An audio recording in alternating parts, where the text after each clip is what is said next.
welcome to Bastian time. This is Nintendo News, I'm your host Bastian. Let's get to that first story. So first of all, it turns out that the Wii U's SD card works a little bit differently than the Wii's SD card. You might remember that for the Wii SD card, you were able to transfer your WiiWare games basically onto it, your downloadable software. And this was awesome because if you were running out of room on your Wii's hard drive, you could just transfer it over onto the SD card and not have to worry. You could even use that SD card and take it over to a friend's house and then be able to play the game on their Wii. This might be why Nintendo has decided to nix that possibility.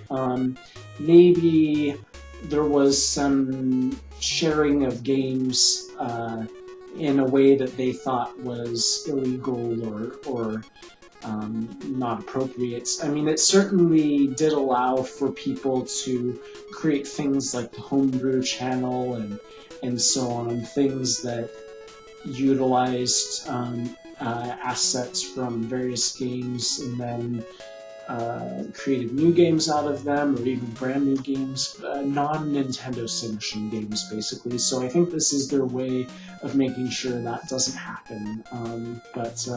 Anyways, there's that. Speaking of the Wii U, as various gaming websites and publications that were receiving their Wii U's, they pointed out something that's pretty unusual, which is a mysterious port that Nintendo hasn't really talked a lot about. And in the instruction manual, it refers to it as the controller accessories port, which I can't even imagine what sort of accessories you'd want to plug into the GamePad. It just seems like plugging anything into it extra would be sort of cumbersome besides, the headphones or whatever. Maybe you'll plug the balance board directly into it instead of into your Wii U, or I don't know. I can't even fathom. If you have any ideas as far as what you think they're going to be using this controller accessories port for, let me know down in the comments because I have no idea.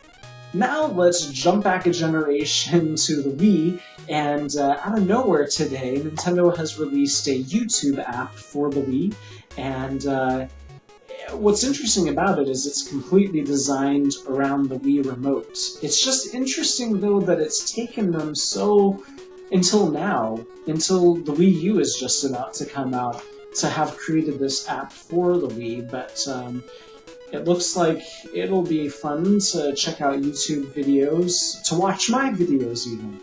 Wow, that was cheesy. On your Wii, so yeah, you can if you want. Speaking of apps for your Nintendo platforms, there is now a Twitter sort of app for your 3DS, so if you want to tweet from your 3DS and want to know how you can do that, there's a link for you describing that down below. And then our next story is about New Super Mario Bros. U and the fact that if you were planning on purchasing a copy from Amazon and have not yet already ordered it, you're kind of out of luck because at this point all copies of the game are sold out at Amazon, so you'll have to be looking elsewhere for your New Super Mario Bros. U. It looks like it's a great game, so I'm not surprised, but yeah, you're going to have to look elsewhere for that, sorry. So that's it for this episode of Nintendo News. Tomorrow is the second Zelda News episode, and then 2 days from now is the second the second Nintendo News episode. So I'll see you then. Bye.